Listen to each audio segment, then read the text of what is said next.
안녕하세요. 이동훈 기자입니다. 안녕하세요. 문경환 기자입니다. 예, 북한이 얼마 전에 무수단 미사일, 화성 10호라고 북에서는 그렇게 얘기하던데 그 발사했지 않습니까? 이거 가지고 상당히 이제 논란도 많고 이슈가 됐었는데 이걸 한번 다뤄봐야 될 것 같아요. 예. 아주 큰 사건이죠. 네.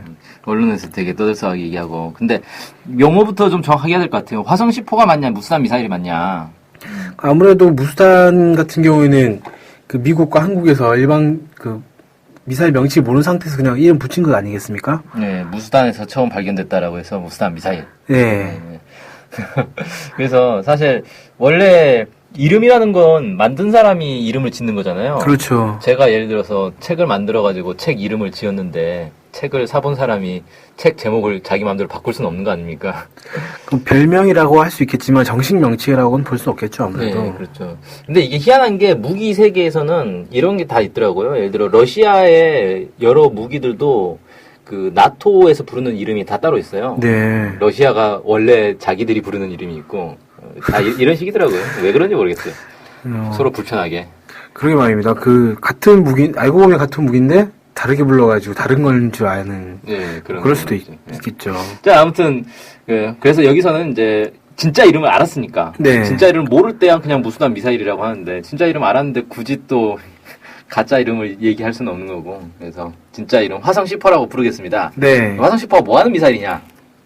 북한에서 공개한 건 지대지 중장거리 전략 탄도 로켓 이렇게 불렀습니다. 지대지라고 하면은 뭐 땅에서 땅으로 보낸다 이런 뜻인 것 같은데요. 네. 지대공, 공대지, 뭐 지대함, 함대지 뭐 여러 가지가 있죠. 네. 일반적으로 탄도 미사일이 이제 대부분 지대지가 많죠. 그러면 중장거리라고 하면 중거리는 어느 정도고 장거리는 어느 정도인지가 궁금한데요. 중장거리라는 표현은 사실 없습니다. 원래 군사의 그 미사일 용어에서는 네. 북한에서는 그냥 중장거리라고 한 것 같아요. 네. 보통 중거리가 따로 있고 장거리가 따로 있고 이렇거든요. 네. 그래서 보통 이제 한 5,000km 안쪽으로 이제 중거리 정도 되고 그 밖으로는 장거리 뭐 이런 식으로 대략 분류를 합니다. 근데 이게 사실 분류도 딱 정해진 게 아니에요. 몇 킬로까지는 단거리고 몇 킬로부터는 중거리고 몇 킬로부터 장거리고 몇 킬로부터는 ICBM이고 이렇게 정해진 건 하나도 없습니다. 그래서 사실 자료마다 약간씩 달라요. 그래서 북한이 이게 원래 사거리가 3,500에서 4,000 이 정도 얘기 나오는데 중장거리라고 한 이유가 그냥 북한에서는 그냥 이렇게 부른다. 네. 이렇게 보면 되겠군요. 그렇죠. 예. 그러면 뭐 그렇게 된 거고 이게 처음으로 이제 등장한 게 원래는 이번이 처음은 아니지 않습니까? 네, 이 존재 자체는 2007년 4월 25일 날 인민군 창건일에 그 열병식에 등장을 했어요. 네. 근데 발견 자체는 사실 그 전에 했습니다, 이미. 그러니까 미국의 이제 정찰 위성을 통해서 그 무수단 지역에서 이 미사일 개발하고 실험하는 거를 다 확인을 했어요. 그래서 무수단 미사일이라고 예. 불렀군요. 그렇죠. 그게 이제 2007년에 열병식에서 이제 언론에 딱 공개된 거죠. 예. 그러면 뭐 무수단 미사일이라고 하지 않죠, 이제. 네. 화성 10호에 대한 이제 소개는 간단하게 된 것 같은데, 이번 발사가 어땠는지 좀 봐야 될 것 같아요. 네네. 그 북한이 이제 발표한 걸 보면 이렇습니다. 탄도 로켓의 최대 사거리를 모의하여 고각 발사 체제로 진행했고, 최대 고도 1413.6km, 수평 비행 400km, 예정된 목표 수역에 정확히 떨어졌다. 이렇게 이제 얘기를 했습니다. 네. 자, 이 최대 고도라는 게 얼마나 높이 올라가느냐인데 원래 이제 군 당국에서 발표한 건 1000km 정도 올라갔다 이렇게 발표를 했었단 말이에요. 네네. 근데 북에서는 1413.6km니까 한 400km 정도 높게 이제 발표를 한 셈이죠. 그리고 상당히 좀 자세하게 쓴 거라고 느껴지는데 예. 이 100m 단위까지. 예, 어느 정도 측정할 수 있는 기계가 만들어지지 않으면 이렇게 발표를 못 하는 거잖아요. 그렇죠, 그렇죠. 그러면은 이 북한에서 자체적으로 이 1,400km, 한 1,500km 정도 높이를 측정할 수 있는 그런 어떤 측정기를 가지고 있다라고 봐야 되지 않나 싶은 생각도 드네요. 그렇죠. 이게 그러니까 1413.6km니까 이 유효 숫자가 100m 단위까지 떨어진단 말이에요. 네. 그 정도 멀리 있는 곳에서 100m 단위까지 정밀하게 측정할 수 있는 측정 장치가 있다.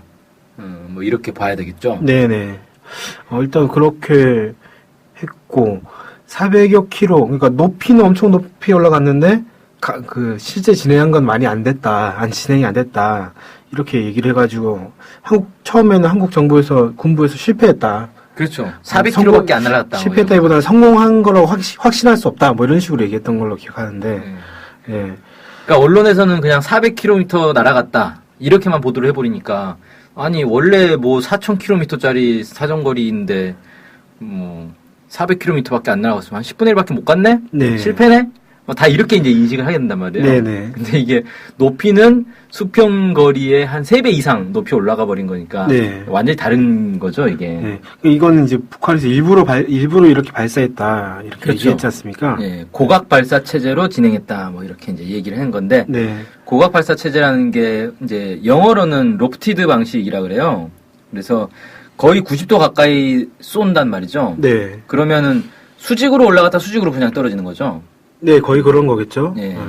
그래서 이번에는 그럼 몇 도로 쏜 거냐 그러는데 그 각도라는 게 사실 되게 웃긴 게 뭐냐면요. 이 미사일이라는 건 중간에 조정을 한단 말이에요. 자세 제어를 하고 방향을 조절하고. 네. 그러니까 내가 90도로 쏜다고 해서 처음부터 끝까지 계속 90도로 가는 게 아니에요. 중간에 내가 마음대로 방향을 바꿀 수가 있다는 거예요. 중간에 그 발사각을 바꿀 수 있다. 그렇죠. 예, 그러니까 그 발사각이라고 할 수는 없고 날아가는 방향을. 예. 네. 그러니까 이게 무슨 돌멩이 던지듯이 돌멩이를 90도로 던지면 머리 위로 다시 떨어지는 그런 개념이 아니라는 거죠. 그러니까 한 번 힘을 주고 끝이 아니라 계속 중간중간마다 그 제어를 하면서 힘이 들어가기 때문에 달라질 수밖에 없다. 네, 그렇죠. 그래서 원래 탄도 미사일은 공기 저항을 줄이기 위해서 일단 최대한 빨리 우주로 나가야 돼요. 네. 그래서 대기권 높이를 보통 한 100km 정도로 보거든요. 네. 그래서 100km 너머에도 대기가 있긴 있는데 아주 희박하기 때문에 공기저항이 이제 거의 없어진단 말이에요. 네. 그래서 일단 100km까지는 수직으로 올라가서 거기서부터 이제 방향을 조절해가지고 비스듬히 날아가는 거예요. 보통 그럽니다. 그러니까 처음에 발사할 때 90도로 쐈다고 해서 이게 저건 고각 발사구나 이런 개념이 아니라는 거예요. 처음에는 원래 모든 미사일이 다 90도로 쏜다 이거죠. 네. 나가서 이제 가다가 중간에 방향을 바꿔야 되는데 이번에는 방향을 거의 안 바꾸고 거의 90도 가까이로 계속 유지를 해버렸다 이거죠. 그러니까 모든 탄도 미사일은 그렇게 발사한다 이렇게 네. 알고 계시면 될 것 같습니다. 청취자분들께서는 그럼 이걸 통해서 좀 우리가 확인할 수 있는 정보라든지 이런 것들이 어떤 것들이 있을까요? 네, 일단 북한이 이번에 6번째 발사를 한 거란 말이에요. 네. 그 전에 이제 4월 달부터 해서 계속해서 발사를 했다. 뭐 이렇게 이제 언론에 보도됐고 북한에서는 그렇게 발표한 적은 없습니다. 근데 언론에는 계속 북한 뭐 무수단 발사 실패한 듯 뭐 이런 식의 이제 보도들이 계속 나왔단 말이에요. 북한에서 밝힌 건 이번이 처음이었죠. 처음이었죠. 네. 근데 북한에서 이번에 이 발사 사실을 보도하면서 뭐라 했냐면 수차례나 실패를 거듭하면서 완성했다 이런 식으로 보도를 했어요. 네. 그러니까 이 앞서 군 당국에서 발표했던 5번의 실패 과정이 대체로 사실에 가깝다. 뭐 이렇게 이제 볼 수가 있는 거죠. 네네. 그러니까 실제로 실패가 있었구나라는 걸 확인할 수 있는 거고, 물론 북한의 표현만 보면 이 수차례나 실패라는 게 앞선 그 군 당국에서 발표한 5번의 실패를 얘기한 건지, 아니면 그 이전에 뭐 다양한 미사일들의 실험 실패를 얘기하는 건지, 그건 알 수는 없습니다. 네네. 네, 짐작은 그렇게 된다는 거예요. 어쨌든. 네. 자, 근데 왜 이게 실패를 5번이나 했을까? 보통 이 미사일이 단거리 미사일도 아니고 중장거리 미사일이면은 하나 만드는데 비용이 어마어마하게 들거든요. 네. 단거리 미사일도 엄청 비싼데. 근데 이걸 5번이나 실패한다면은 사실 이거 큰 사건이에요. 그렇죠. 한두 번은 실패할 수 있는데 5번 실패했다. 이러면 거의 책임자는 이제 뭐가 날아간다고 봐야죠. 네. 근데 북한에서 뭐 미사일 개발과 관련해서 누가 숙청됐다 이런 보도는 또 없잖아요. 예, 그날 제가 본 기사로는 미사일 관련해서 책임자였던 사람이 여전히 얼굴이 보이더라. 원래 숙청됐다고 알려졌는데 얼굴이 보이더라. 뭐 이런 류의 기사를 본 것 같긴 한데. 보통은 이 정도면 이제 뭐 대북 소식통에 따르면 누가 이제 고사총에 맞아서 죽었다 뭐 이런 얘기가 나와야 될 정상이거든요. 네네. 근데 그런 게 안 나왔단 말이에요. 네. 그러니까 실패할 수밖에 없는 무슨 사연이 있었다. 이렇게 볼 수 있는데 이걸 이제 그 SBS에서는 뭐라고 보도했냐면 이 고각 발사가 그 어떤 나라도 해보지 않은 정상적이지 않고 기술적으로도 위험하기 짝이 없는 특수한 상황 방식이라 여러 차례 실패를 감수한 것으로 분석했다. 뭐 이렇게 이제 보도를 했어요. 네. 그러니까 이 고각으로 발사하는 것 자체가 특이한 상황이라는 거죠. 네. 보통은 날아가다가 중간에 이제 비스듬히 뉘어야 되는데 안 뉘고 계속 그냥 가버린 거니까 이런 이 안 뉘고 계속 가는 게 오히려 기술적으로 더 어렵다. 뭐 이렇게 이제 얘기를 한 것 같고 제가 볼 땐 또 이런 것도 있어요. 이게 안 뉘고 계속 가면 다시 제자리로 또 떨어질 거 아니에요. 네. 그러면 이제 이게 위험해진다는 거예요. 발사한 사람들이 다칠 수가 있잖아요. 그렇죠. 그리고 예를 들어 육지에서 발사하면 그게 육지로 다시 떨어질 건데 바다로 떨어지면 사실 문제가 안 되는데 육지로 떨어져 버린 경우 사고가 날 수 있어요. 엉뚱한 데 떨어져가지고 네네. 민가에 떨어진다거나 아니면 중요 시설물에 떨어진다거나. 그러니까 발사해놓고 이걸 계속 추적하다가 뭔가 이상이 생겼다 그러면 재빨리 그냥 자폭을 시켜버린 거 아니냐. 사고가 나지 않도록. 네네. 그런 문제가 있어서 일부러 이제 자폭을 자꾸 시켰고 그래서 실패가 거듭된 건 아닌가. 뭐 저는 이렇게도 이제 좀 생각이 되더라고요. 네. 그러니까 예를 들면 이런 거잖아요. 이번에 6번째 발사할 때 김정은 제1위원장이 이제 현지에서 이걸 관람을 했단 말이에요. 네. 이전에 발사할 때도 그랬을 가능성이 있어요. 그렇겠죠, 아무래도. 6번째 성공한다는 건 아무도 모르잖아요. 네. 이번에도 성공할지 실패할지 모르지만 어쨌든 가서 봤으니까 그 이전에도 봤을 수 있단 말이에요. 네네. 그러니까 이제 김정은 제1위원장의 안전을 또 이제 신경을 써야 될 거 아닙니까? 이 미사일이 잘못되면 안 되니까 조금이라도 이상이 생기면 그냥 바로 자폭을 폭파시킨 거 시켜버릴까. 아니냐. 네, 그랬을 가능성이 있다. 뭐 저는 이제 이렇게 좀 보고요. 네네. 두 번째로는 그럼 왜 고각 발사를 했냐 이거예요. 그냥 보통 다른 나라 미사일 쏘듯이 쏘면 되는데 이게 북한에서는 이렇게 그랬어요. 주변 국가의 안전에 사소한 영향도 주지 않고 성과적으로 진행했다. 뭐 이렇게 보도를 했어요. 근데 좀 생각을 해봐도 지금 안 그래도 북한이 막 제재를 받고 전 세계적으로 이 탄도미사일과 관련해서 막 제재받고 이러고 있는데 또 뭐 3,000km 날아가면 3,000km, 4,000km 날아가면 괌까지 날아간다고 이제 그쵸. 아까 얘기를 했으니까 그러면 당장 아주 심각한 문제가 발생할 수 있지 않습니까? 예를 들어서 미국에서 우리 공격하는 건가라고 하면은 이게 군사적 행동을 갈 수도 있는 거고 뭐 일본의 반발이나 이런 것도 상당히 심각할 수밖에 없으니까 그런 걸 자극하지 않기 위해서 뭐 새로운 방법을 쓸 수밖에 없지 않았을까 이런 생각이 들었거든요. 예, 그렇습니다. 그 제임스 마틴 비핵확산 센터라고 미국에 있는 이제 센터가 있는데 여기에 제프리 루이스 동아시아 담당 국장이 지난 22일 날 미국의 소리 인터뷰에서 그렇게 얘기를 했더라고요. 일본 영공에 들어가는 것을 피하기 위해 고의로 미사일을 거의 직각으로 쏘아 올렸으며 정상 각도로 발사했다면 충분히 사정거리인 4,000km를 비행했을 것이다. 뭐 이런 식으로 분석을 했더라고요. 이 제프리 루이스라는 사람은 북한의 이번 발사가 성공이다. 그렇죠. 이렇게 네. 평가를 한 거네요. 네, 그렇죠. 자, 어쨌든 그래서 이제 고각 발사를 했다. 뭐 이런 거고. 자, 세 번째는 뭐냐면 이 고각 발사를 통해서 사실상 ICBM 대륙간 탄도 미사일 대기권 재진입 시험 효과를 얻지 않았는가 이렇게 보는 거예요. 왜 그러냐면 네. 이번에 이제 올라간 게 1413.6km인데 대륙간 탄도 미사일이 보통 날아갈 때 1000에서 1500km까지 가거든요. 네. 그래서 이게 대륙간 탄도 미사일 수준의 고도까지 올라갔다 내려온 거예요. 네. 그러니까 물론 이제 대륙간 탄도미사일은 수평 방향으로 날아가는 것도 있지만 고도만 놓고 보면 사실 대기권에 재진입할 때의 속도에 거의 근접하게 이번에 이 화성 10호도 갔을 것이다. 네. 뭐 이렇게 좀 추정이 가능한 거고. 아까 말씀하신 게 이제 100km 넘어가면 대기가 거의 없다고 했으니까 그 수직 방향 말고 수평 방향으로 가는 것에서는 뭐 다른 저항 문제라든지 이런 것들은 없을 것 같거든요. 예, 차이가 그렇죠. 없을 것 같거든요. 예. 네. 그러니까 대륙간 탄도미사일은 이제 1000에서 1500km까지 올라가서 내려오는데 내려올 때 수직으로 내려오는 게 아니라 이제 수평 방향으로도 내려오니까 비스듬히 내려온다는 거죠. 근데 네. 이제 이번에 화성 10호 같은 경우는 수직으로 내려온 거고 그래서 그런 차이가 있다는 거예요. 네. 그런 차이는 있지만 어쨌든 거의 유사한 환경은 조성할 수 있는 거다. 이렇게 좀 볼 수 있고 북한에서 보도한 게 이런 거예요. 재도립 구간에서의 전투부 열 견딤 특성과 비행 안정성도 검증했다. 그러니까 대기권 재진입할 때 엄청난 열이 발생하는데 그런 것들도 다 확인했고 또 비행이 이제 안정성도 검증했다는 건데 이게 뭐냐면은 대기가 없는 곳에서 대기가 있는 곳으로 들어가잖아요. 네. 우리가 생각할 때 공기 하면은 우리가 살고 있는 곳이 다 공기에 둘러싸여 있는 곳이니까 공기 안에서 움직이는 게 되게 자연스러운데 진공에서 공기가 있는 곳으로 샥 들어오는 거는 거의 공기 중에서 물속으로 들어가는 거랑 비슷하다 그래요. 아, 그래서 우리 물수제비 띄워보셨죠? 네네. 돌멩이는 분명히 물에 가라앉는데 이 돌멩이가 물에 떠요 그냥. 튕겨 나가잖아요 물에. 그렇죠. 예. 그런 것처럼 이 우주선도 대기권에 진입할 때 튕겨 나가는 경우가 있대요. 물수지배처럼. 네, 그렇죠. 네. 그래서 이 대기권에 진입할 때 이 안정성, 비행 안정성 이런 것들이 되게 어려운데 이런 것까지 이제 검증을 했다는 거죠. 네. 그러니까 이렇게 놓고 보면 북한에서 우리가 흔히 그렇잖아요. 북한이 미사일을 가지고는 있다지만 우주로 나갈 수는 있어도 다시 들어오는 건 확인이 안 됐다. 흔히들 그렇게 얘기 많이 네. 했죠. 대기권 재진입 기술 없을 것이다. 이렇게 얘기하는데 이번에 그걸 이제 실험을 해버린 거나 마찬가지다.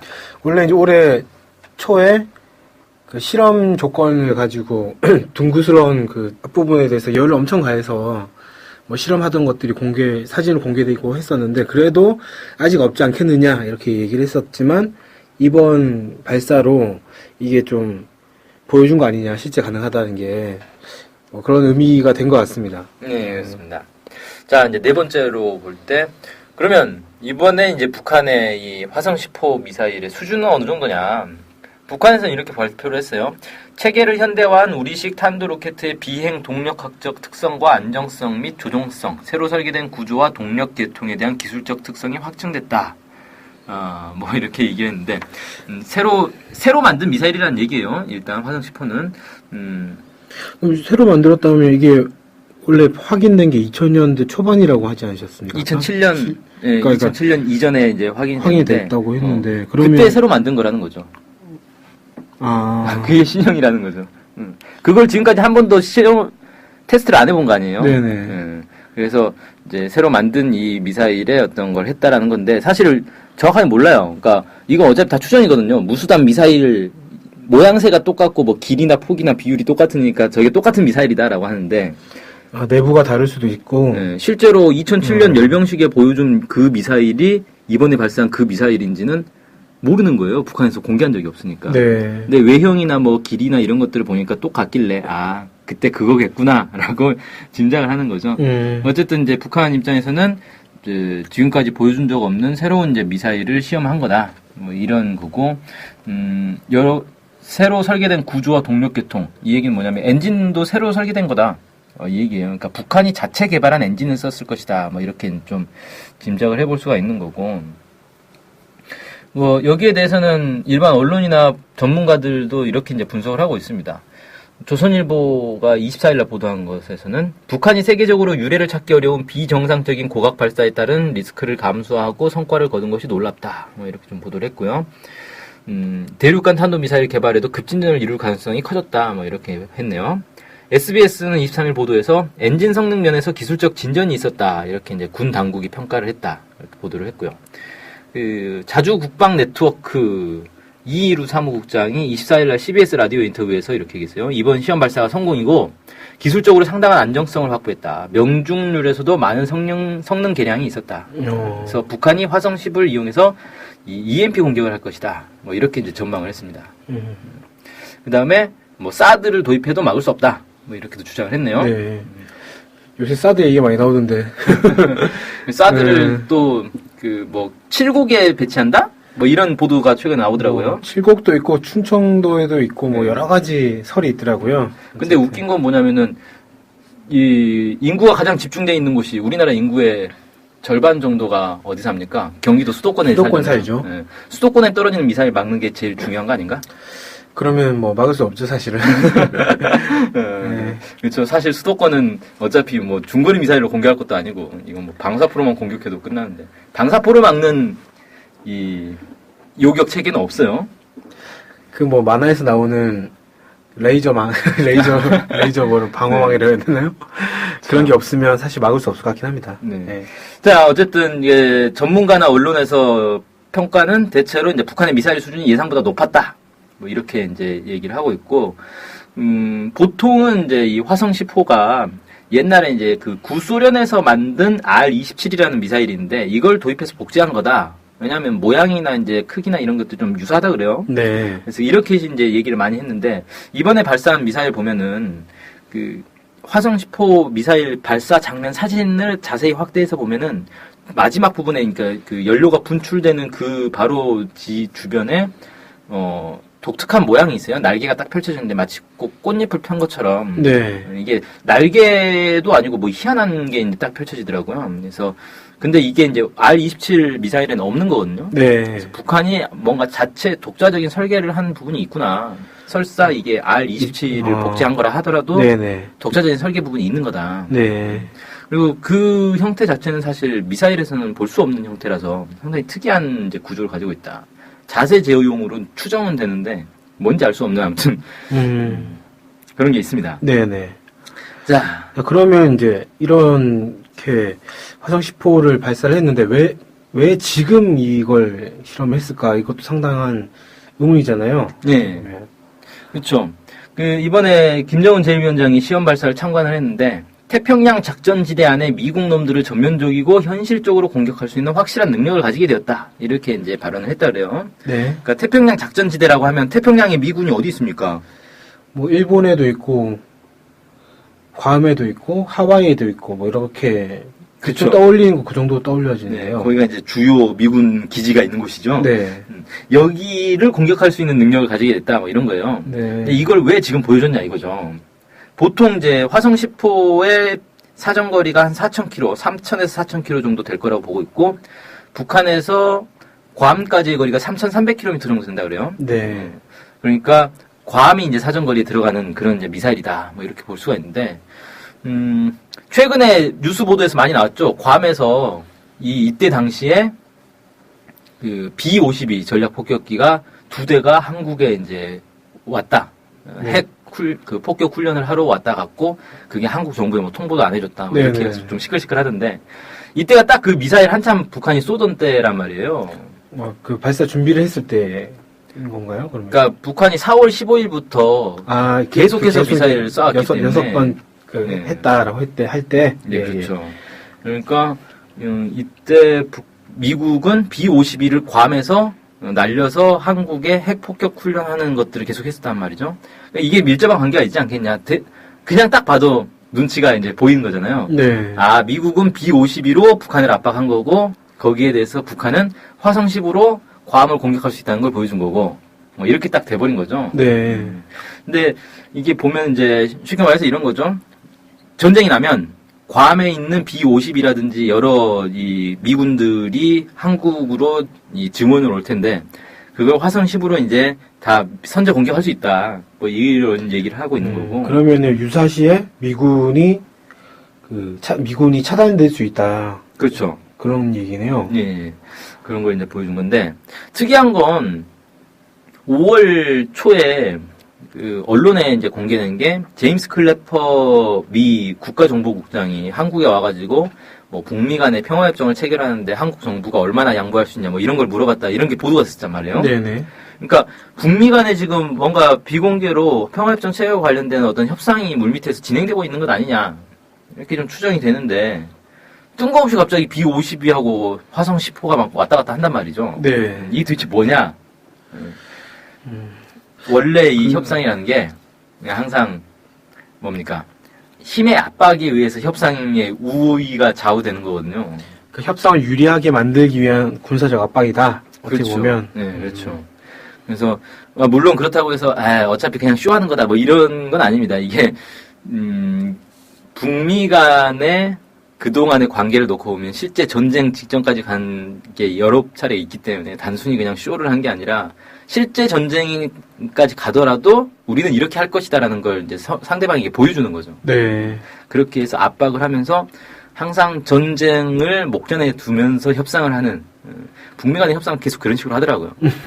아, 이게 긴장이 막 팍팍 될 것 같은데. 네. 아무튼 그런 거 이제 하는 거고 요즘 그럼 북미 간에는 뭐 얘기하고 있는 거냐? 평화협정, 비핵화 이 두 가지 얘기를 계속 하고 있는 거예요. 이제 북한은 평화협정 체결해라. 미국은 비핵화해라. 서로 이제 먼저 하라고 요구를 하고 있는 거죠.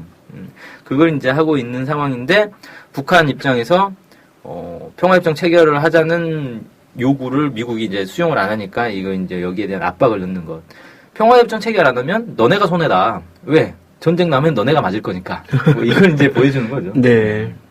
이번에 이제 같은 시기에 그 동북아 협력 대화라고 있어요. 네. 육자회담 참가국들의 반민 방관해서 민간단체 그다음에 고위 전직 당국자 뭐 이런 사람들이 막 모여가지고 회의하는 건데 여기에 그 북한의 외무성 미국국 부국장 최선희 씨가 참석을 했단 말이에요. 네. 언론에서 이제 다들 찾아갔죠. 아, 이 북에서 이제 미사일도 쐈는데 뭐 어떻게 된 거냐, 막 이런 거 물어봤겠죠. 그러니까 아주 기쁘게 생각한다. 막 이렇게 미국을 공격할 수 있게 됐다. 아주 기쁘게 생각한다. 이렇게 답을 했다 그래요. 또 언론 인터뷰에서 이런 얘기했대요. 우리가 만든 핵은 건드리지 말라. 미국의 적대시 정책이 끝나는 시점에 가서 볼 일이다. 그러니까 미국이 대북 적대 정책을 철회하면 그때 가서 핵 문제에 대해서 다시 얘기할 수 있다. 이렇게 얘기한 거죠. 네네. 그다음에 이 조선 비핵화를 논의하는 그런 회담은 지금으로서는 우리가 생각이 없다. 그러니까 육자회담은 우리는 생각도 없다. 그렇군요. 이렇게 단순 비핵화회담, 단순 한반도 비핵화회담은 더 이상 하지 않겠다. 이런 뜻으로 좀 읽혀지는데요. 네, 뭐 단순하든 복잡하든 네, 한반도 비핵화를 논의하는 회담 자체를 안 네. 하겠다는 얘기죠. 그러니까 북한은 세계 비핵화를 주장했지 않습니까? 네. 그러니까 그런 세계 비핵화를 논의하는 건 모르겠지만 한반도 비핵화는 뭐 따로 얘기하지 않겠다. 이런 뜻으로 좀 보이네요. 그렇죠. 미국의 입장은 그건 아니거든요. 미국의 이제 존 케리 국무장관이 올 초에 무슨 얘기했냐면 북한이 비핵화 협상에 복귀를 하면 평화협정을 맺을 수 있다. 이런 식으로 얘기했단 말이에요. 그러니까 북한은 거기에 대해서 아니 협상 안 할 건데 뭐 이렇게 이제 얘기를 하는 거죠. 근데 미국도 원래는 비핵화 하기 전에는 평화협정 없다. 이런 식으로 했던 것 같은데 좀 입장이 바뀐 부분이 있군요. 네, 협상에 오기만 해도 일단 뭐 평화협정 체결할 수 있다. 뭐 이런 식으로 입장은 좀 바뀐 거죠. 미국의 입장은 후퇴를 했죠. 네, 그런데도 그럼 뭐 그러든지 말든지 뭐 네. 우리는 안 한다 이렇게 북한이 입장을 바뀐 거군요. 그러니까 미국은 입장을 후퇴를 했는데 북한은 입장이 전진 해버려가지고 이게 도로 제자리. 다시 안 바뀌었네. 네. 네, 그런 상황이 있습니다. 네. 뭐 화성 10호와 관련해서 뭐 많은 관심도 있으셨을 거고 분석도 많이 보셨을 것 같기도 한데 어찌됐건 매우 좀 한반도 정세와 관련해서 매우 중요한 사건이어서 상당히 긴 시간 동안 다루게 됐던 것 같습니다. 혹시 네. 더 말씀하실 게 남아 있습니까? 너무 얘기를 많이 해가지고 이제 입을 닫아야 될 것 같습니다. 네. 너무 긴 시간 고생해주신 우리 문경아 기자님께 다시 한번 박수를 쳐주시고요. 오늘 방송 여기서 마치겠습니다. 감사합니다. 감사합니다.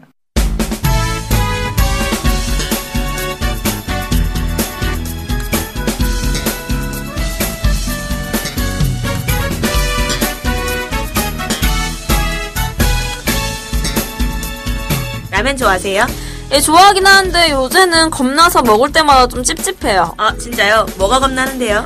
먹을 때는 진짜 좋은데 먹고 나면 이제 속이 좀 더부룩하더라고요. 네. 나이가 들어서 이제 그런가? 아니, 노노노 절대 아니고요. 다른 이유가 있을 것 같아요. 네. 네. 사실 그게 좀 밀가루가 안 좋아서라고 합니다. 아. 미국에서 들어오는 밀가루에 혹시 안전뱅이 밀이라고 들어봤어요? 아니요, 그 안전뱅이라 그래서 탁 땡기진 않은데 밀이면 다 똑같은 종류 아닌가요? 밀에도 종류가 많습니다. 원래 한반도에 기원전 200년부터 있던 밀 종자가 안전뱅이 밀인데요. 토종밀. 네, 이게 일제강점기 때 일본으로 갔다가 다시 미국으로 건너가 개량된 게 지금 아. 우리가 먹는 미국산 밀이에요. 우와. 그러면 이거는 거의 그거네요? 할아버지 밀? 원조 밀. 네. 근데 이제 그럼 미국산 밀이 원래 우리 거였던 거예요? 정확히 말하면 우리 밀을 개량한 거죠. 근데 원래 우리 밀을 아직도 키우는 분들이 있습니다. 네, 한국 사람이면 이 한국밀, 토종밀이 더 몸에 잘 받을 것 같은데요. 그렇죠. 이 안전뱅이 밀로 만든 라면이 있는데 저도 먹어보니 속이 불편하지 않더라고요. 근데 왠지 좀 맛이 없을 것 같아요. 저도 그런 선입견이 있었는데 맛은 일반 시중 라면에 비해 전혀 밀리지 않습니다. 그 어느 정도 급인가요? 요즘 유행하는 진짬뽕 급인가요? 짬뽕 라면은 아니고 그냥 일반 라면인데 신라면과는 대등하다. 아, 그 정도면 괜찮네요. 괜찮죠. 그러면 네. 좀 가격이 비쌀 것 같아요. 한 박스에 20개가 들었는데 32,000원입니다. 개당 1,600원, 1,600원 꼴인 것 같은데요. 아무래도 우리밀 라면이니까 건강을 생각해서 좀 비싼 라면 먹는다고 생각하시면 될 것 같고, 사실상 풀무원에서 나오는 안튀김면? 네, 그 가격이랑 비슷한 것 같아요. 네네네. 그러면 근데 이제 이거 이름은 뭘까요? 네, 토종밀 안전뱅이밀 라면입니다. 주문은 NK투데이로 해주시면 됩니다. 전화번호는 070-4234-0501 휴대폰은 010-7561-0615 네, 이메일은 nktoday21@gmail.com입니다. 입금 계좌는 농협 302-1037-8710-41 예금주 김영경 김연경이 누구신가요? 저희 사무국장입니다. NK투데이가 추천하는 토종밀 안진뱅이밀 라면 바로 주문해보세요. 저도 주문하러 갑니다. 고고씨.